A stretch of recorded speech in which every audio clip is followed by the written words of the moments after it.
नमस्कार। आज चाहिँ हामी तपाईहरुलाई मेरोसेयरमा ट्रान्ज्याक्सन पिन कोड बिर्सिनु भयो भने के गर्ने अथवा तपाईलाई पुरानोलाई नयाँ ट्रान्ज्याक्सन पिन चेन्ज गर्नु पर्यो भने के गर्ने भन्ने कुरा चाहिँ बताउन जाँदैछौँ।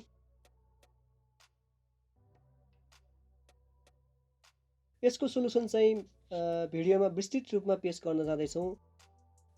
यो चाहिँ हामीले मेरोसेयरको लागि स्पेशल बनाएका छौँ। जानुभन्दा अगाडि अब ट्रान्ज्याक्सन पिन के हो त भन्ने कुरा जानौँ।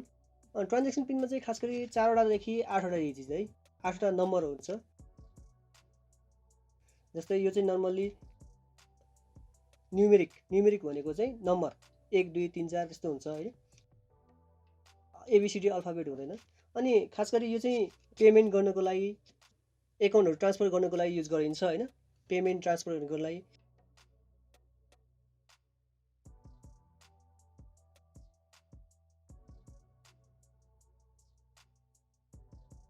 जस्तै फर एन एक्जाम्पल है। एक्जाम्पलको लागि मोबाइल ब्याङ्किङमा पनि हामीले पासवर्ड छुट्टै हुन्छ हैन। पिन कोड छुट्टै हुन्छ। अनि पिन कोडबाट चाहिँ हामीले के गर्न सक्छौँ भन्दाखेरि mobile to mobile account to account transfer गर्न सक्छौँ हैन। त्यसपछि ई सेवामा पनि ट्रान्ज्याक्सन पिन हुन्छ हैन। ट्रान्ज्याक्सन पिनबाट चाहिँ हामीले के गर्न सक्छौँ भन्दाखेरि हामीले पेमेन्टहरु गर्न सक्छौँ अनि ई सेवा ट्रान्सफर गर्न सक्छौँ हैन। यसरी चाहिँ हामीले क्रिटिकल युजमा मात्र हामीले चाहिँ ट्रान्ज्याक्सन पिन युज गर्छौँ है। अब के छ त डिफरेन्स भिन्नता के छ त लगइन पासवर्ड ट्रान्ज्याक्सन पिनमा हैन। खास गरी चाहिँ लगइन पासवर्ड चाहिँ हामीले कुनै पनि आफ्नो प्रोफाइलहरु लगइन गर्नको लागि मात्र युज गर्छ हैन। लगइन भनेको आफ्नो एकाउन्टहरु खोल्नलाई मात्र युज गर्छ हैन। अनि त्यसपछि अब ट्रान्ज्याक्सन पिन चाहिँ के गर्नको लागि युज गर्छ भने हामीले कुनै पनि काम एप्रुभ गर्नलाई त्यहाँ भित्र कुनै काम गर्नु पर्यो त्यसलाई चाहिँ एप्रुभ गर्नको लागि चाहिँ युज गर्छ हैन। अनि यो चाहिँ खासै क्रिटिकल युजमा मात्र युज हुन्छ है।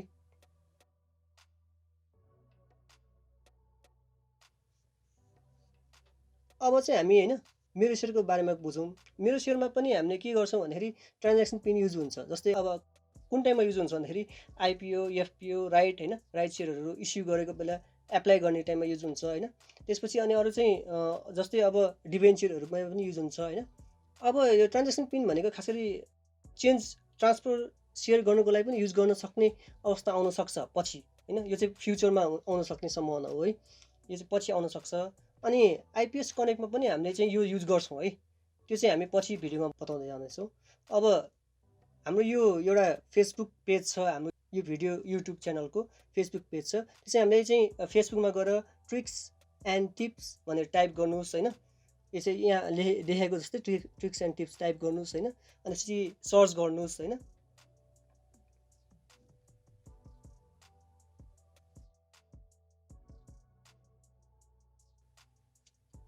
अनि तपाईले यस्तो लोगो देखेको हुन्छ हैन। त्यो लोगोमा चाहिँ तपाईले क्लिक गर्नुस्। फेसबुक पेज भयो यसलाई लाइक गर्नुस्। त्यसपछि अनि हाम्रो त्यहाँ तल युट्युबको च्यानल लिंक पनि छ त्यसमा क्लिक गर्नुस् है। अनि खास गरी यतिकै तपाईले सब्स्क्राइब गर्न सक्नुहुन्छ। तर सब्स्क्राइब गर्नु भयो भने चाहिँ के आउँछ भन्दाखेरि साइन इन भनेर आउँछ। तपाईले चाहिँ साइन इन गरेर पनि गर्न सक्नुहुन्छ। नत्र भए चाहिँ के गर्न सक्नुहुन्छ भने माथि त्यहाँ क्लिक गरेर त्यो तीनटा डटमा ओपन इन युट्युब गर्नुभयो भने तपाईले युट्युबमा सिधै खोल्छ। तपाईको पहिलेदेखि युट्युबमा लगइन भएको हुन्छ। त्यही भएर त्यसबाट चाहिँ तपाईले मजाले सब्स्क्राइब गर्न सक्नुहुन्छ। अनि सब्स्क्राइब गरेपछि बेल आइकन पनि बजाउनु होला है। त्यो चाहिँ नभुल्नु होला। यसरी चाहिँ तपाईले मोबाइलबाट मजाले सब्स्क्राइब गर्न सक्नुहुन्छ। अनि हाम्रो अरु भिडियो पनि हेर्न सक्नुहुन्छ।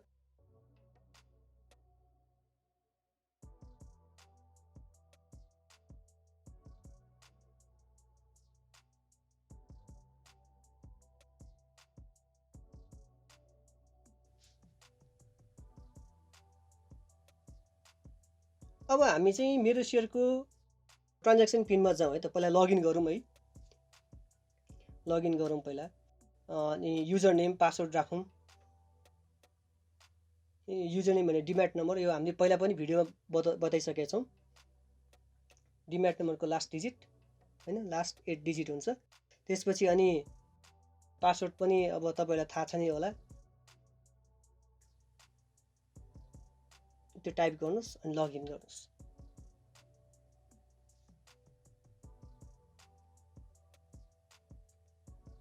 है तपाईँले चाहिँ यहाँ माथि राइट साइडमा चाहिँ तपाईँको नाम हुन्छ, त्यो प्रोफाइलमा क्लिक गर्नुहोस् होइन। त्यसपछि अनि चेन्ज पासवर्ड क्लिक गर्नुहोस् होइन। त्यसपछि अनि तपाईँको भर्खरै लगइन गरेको जुन पासवर्ड छ होइन, त्यही पासवर्ड तपाईँले त्यहाँ टाइप गर्नुपर्ने हुन्छ। तपाईँले पासवर्ड टाइप गर्नुहोस् होइन।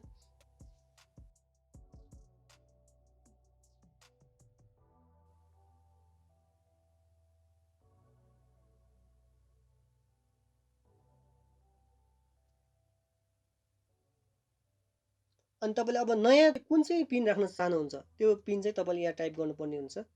तपाईँले 4वटा डिजिटको राख्नुपर्ने हुन्छ है। पिन चाहिँ 4वटा डिजिटको हुन्छ। त्यो 4वटा डिजिटको चाहिँ नम्बर 1 2 3 4 0 9 सम्म चाहिँ जुन पनि राख्न सक्नुहुन्छ। अनि यहाँ तल चाहिँ फेरि के भन्दाखेरि कन्फर्म भनेको माथिकै जुन तपाईँले पिन राख्नुभयो तपाईँले त्यही पिन चाहिँ राखेर चेन्ज गर्न सक्नुहुन्छ है।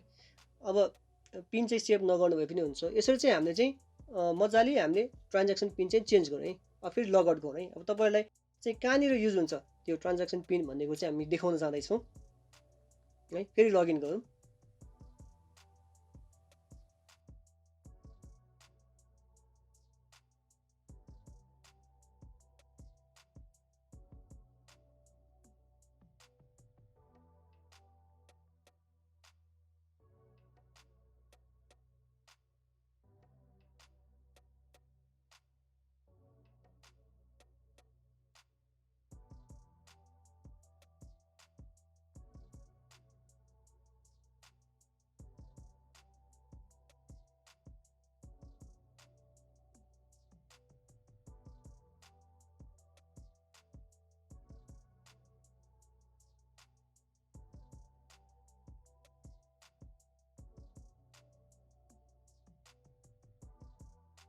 अनि तपाईँले लगइन गरिसकेपछि तपाईँले चाहिँ खास गरी माई आस्कममा क्लिक गरेर त्यसपछि एप्लाई फर इस्युमा गएर होइन एप्लाई गर्नुभयो भने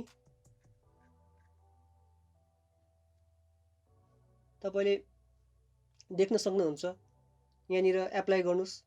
अब कति एप्लाई गर्न मलाई छ त्यो मैले खास गरी एप्लाई गर्ने चाहिँ पुरानो भिडियोमा पनि सिकाइसकेको छु कसरी गर्ने भनेर होइन। तर खास गरी यसमा चाहिँ ट्रान्ज्याक्सन पिन चाहिँ कहाँनिर युज हुन्छ अहिले भनेर चाहिँ तपाईँले देखाउन जाँदैछौँ।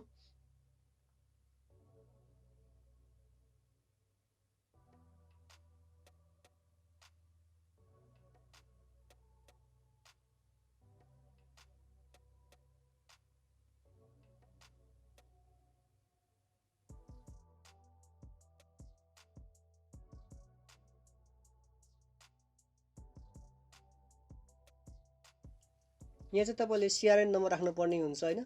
एप्लाई गर्ने बेला चाहिँ सिआरएन नम्बर राख्नुपर्ने हुन्छ।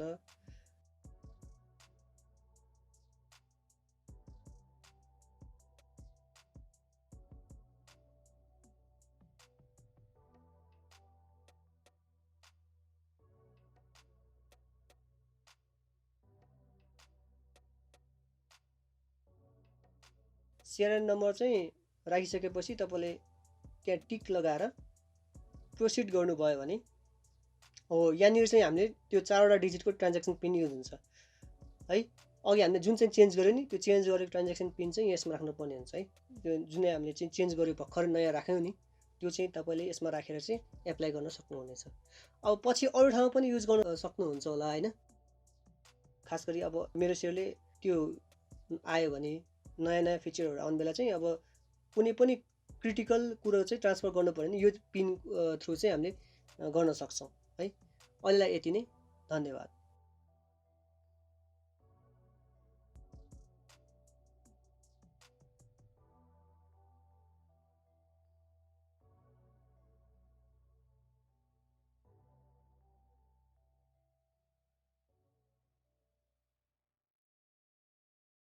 हाम्रो युट्युब च्यानललाई माया गरी सब्सक्राइब, लाइक र कमेन्ट गर्न नभुल्नुहोला।